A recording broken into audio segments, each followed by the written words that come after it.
চাই ভিডিওটি এখনই পজ করে ক্যালেন্ডারের পাতায় আজকের তারিখটা মার্ক করে রাখো, কারণ আজ থেকে ঠিক 30 দিন পর এই তারিখটা তোমার মনে রাখা লাগবে। কারণ আজকের এই ভিডিওতে আমি তোমাকে এমন কিছু শেখাতে যাচ্ছি যা মাত্র 1 মাসের মধ্যে তোমাকে পুরোপুরি পাল্টে দেবে। যদি তুমি জীবনে কিছু করতে চাও তাহলে সবার আগে তোমার নিজেকে পরিবর্তন করতে হবে। আর আমি জানি নিজের লাইফ নিয়ে তুমি অনেক বেশি চিন্তিত, নিজের অভ্যাসগুলোর প্রতি আজ তুমি বিরক্ত নিজের উপরে, কারণ তুমি কখনোই এমনটা হতে চাওনি।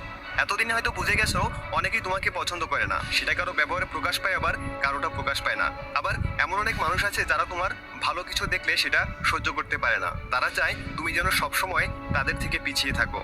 কিন্তু এভাবে আর কতদিন এগুলো সহ্য করে আসবে, আর কতদিনই বা নিজের উপর ফ্রাস্ট্রেট হয়ে হতাশায় ভুগবে।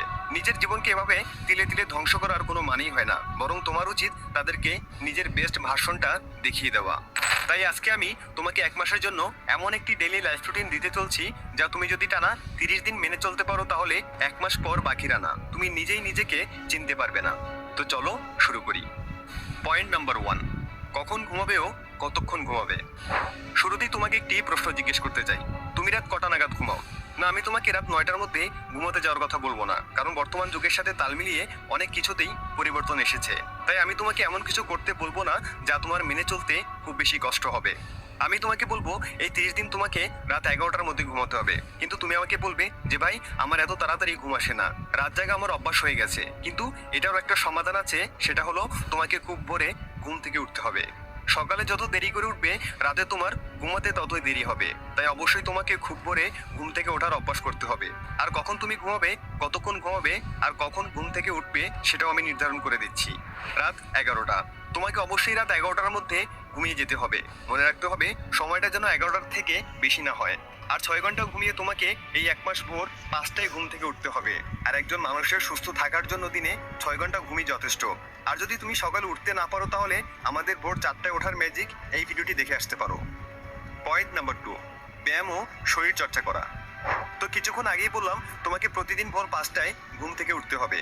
ঘুম থেকে ওঠার পর ফ্রেশ হয়ে সৃষ্টিকর্তার কাছে প্রার্থনা সেরে নিতে হবে। তারপর খালি পেটে তোমাকে 1 গ্লাস নর্মাল পানি পান করতে হবে। যদি গরম লেবু জল পান করতে পারো তাহলে সেটা আরো ভালো। তারপর তোমাকে বাইরে রানিং করতে যেতে হবে। সর্বনিম্ন 30 মিনিট তোমাকে খুব আস্তে আস্তে দৌড়তে হবে। তারপর এক্সারসাইজ করে বাসায় ফিরে আসতে হবে।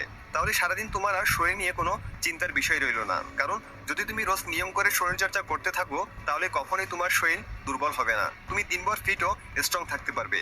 একটা কথা সবসময় মনে রাখতে হবে, স্বাস্থ্যই সকল সুখের মূল। তাই যদি তোমার শরীর স্বাস্থ্যই ভালো না থাকে তাহলে সুখটা আসবে কোথা থেকে? তাই তোমাকে সবসময় এমন কিছু করতে হবে যা তোমার শরীরকে সর্বদা সচল রাখতে সাহায্য করে। পয়েন্ট নাম্বার 3, খাওয়া দাওয়ার একটি লিমিট রাখা। এই 1 মাস তোমাকে সকল ধরনের অস্বাস্থ্যকর খাবার ত্যাগ করতে হবে। তৈলাক্ত খাবার যত কম পারো তত খাওয়ার চেষ্টা করবে। সকল ধরনের জাঙ্ক ফুড বর্জন করতে হবে সেই ধরনের খাবারগুলো যা তোমার শরীরের চর্বির পরিমাণ বাড়িয়ে দেয়। তোমাকে তোমার শরীর অনুযায়ী যথেষ্ট পরিমাণ বিশুদ্ধ পানি পান করতে হবে। কোনো খাবারই অতিরিক্ত খাওয়া যাবে না। খাবার পর সাথে সাথে বিছানায় শুয়ে পড়া যাবে না। এতে করে তোমার শরীরের ওজন বাড়বে না, ওজন নিয়ন্ত্রণে থাকবে, সাথে তোমার শরীর স্বাস্থ্য খুব ভালো থাকবে।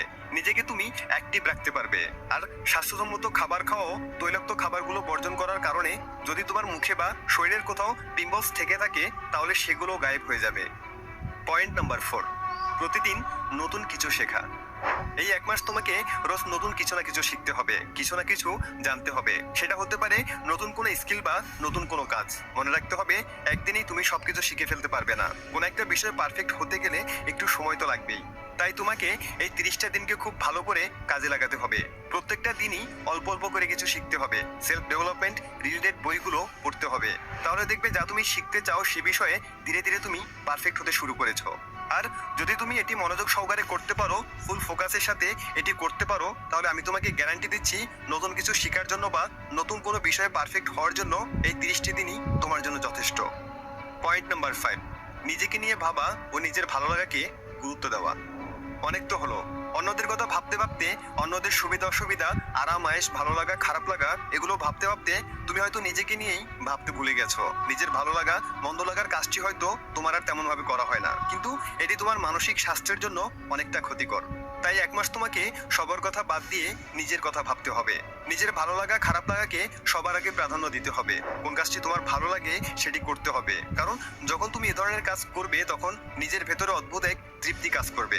শারীরিক ও মানসিকভাবে তুমি বেশ ফুরফুরে মেজাজের থাকবে। তখন কোনো কিছুতেই তোমার আর বিরক্তবোধ হবে না। নিজেকে তুমি বেশ অ্যাক্টিভ ও চঞ্চল রাখতে পারবে, ফলে তোমার মস্তিষ্কেও তার পজিটিভ প্রভাব পড়বে। তাই 1 মাস অবশ্যই নিজেকে নিয়ে ভাবতে হবে। ভাবতে হবে মানে ভাবতেই হবে। পয়েন্ট নাম্বার 6, অযথা সময় নষ্ট না করা।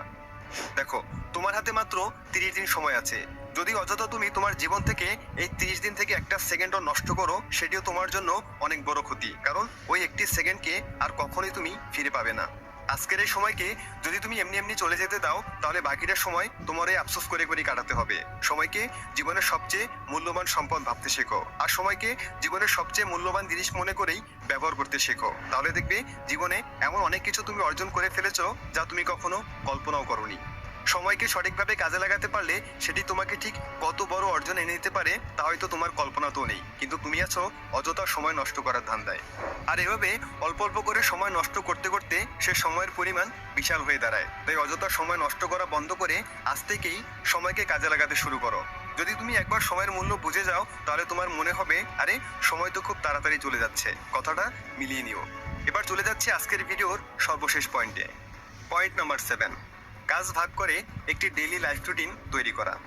তুমি যতই বলো না কেন আমি সময় মতো সবকিছু করে ফেলতে পারবো, আমি সেটি কখনোই বিশ্বাস করবো না, কারণ শিডিউল তো তোমার দ্বারা ব্রেক হবেই। তাই আমি তোমাকে বলছি, এখন একটি ডেইলি লাইফ রুটিন তৈরি করে ফেলো। প্রথমে তোমার লক্ষ্যটিকে ছোট ছোট করে ভাগ করতে হবে। তারপর একদিনে তোমার কি করতে হবে, কোন কোন কাজ করতে হবে, কতটুকু করতে হবে আর কখন করতে হবে, সেগুলো সেট করে একটি ডেইলি লাইফ রুটিন তৈরি করে ফেলো। তারপর রুটিনটিকে এমন জায়গায় লাগাবে যেন সেটি বেশিরভাগ সময় তোমার চোখের সামনে পড়ে। তাহলে তুমি সেই রুটিন দেখে সেই অনুযায়ী নিজের কাজটি সময় মতো সেরে নিতে পারবে। কিন্তু যদি তুমি রুটিনকে তৈরি না করো আর যদি একটি কাজও তোমার মিস হয়ে যায়, তাহলে মাত্র 30 দিনের চ্যালেঞ্জটি ওখানেই শেষ। তোমাকে আবার সবকিছু নতুন করে শুরু করতে হবে। তাই নিজের ভালো চাইলে এখনই সবকিছু পরিকল্পনা করে ভেবেচিন্তে একটি রুটিন তৈরি করে ফেলো। আর যদি তুমি আমার বলা এই 7টি পয়েন্ট মেনে চলতে পারো, তাহলে 30 দিন পর নিজের মধ্যে এত এত পরিবর্তন দেখতে পারবে যে তুমি নিজেকে চিনতেই পারবে না। মানুষ পুরো অবাক হয়ে যাবে। যারা তোমাকে নিয়ে ঠাট্টা করতো তারা তোমায় দেখে চুপ হয়ে যাবে। যারা তোমার পেছনে তোমায় নিয়ে বদনাম করতো সেই তারাই তোমার ব্যাপারে কিছু বলতে গেলে দুবার ভাববে। যারা বলেছিল তুমি কখনোই পারবে না, তারাই তোমাকে বলবে এটা কিভাবে করলে। যারা তোমার মনোবল বারবার ভেঙে দিত তারাই আবার তোমাকে সংবর্ধনা জানাতে আসবে। যারা তোমাকে অন্যের সাথে তুলনা করতো তারা অন্যকে তোমায় দেখিয়ে বলবে যে দেখ ওর মতো হতে শিখ। তুমি চুপ করে দেবে সেই সকল ব্যক্তির মুখ যারা কখনোই তোমাকে উৎসাহ যোগায়নি, যারা কখনো তোমার সাহস যোগায়নি, তোমার ভালো চায়নি। আর এই সকল কিছু সাধন করতে হলে তোমাকে অবশ্যই আজকের ভিডিওতে বলা প্রত্যেকটি কথা অক্ষরে অক্ষরে মেনে চলতে হবে, তা না হলে সবই বৃথা যাবে। তোমার জন্য অনেক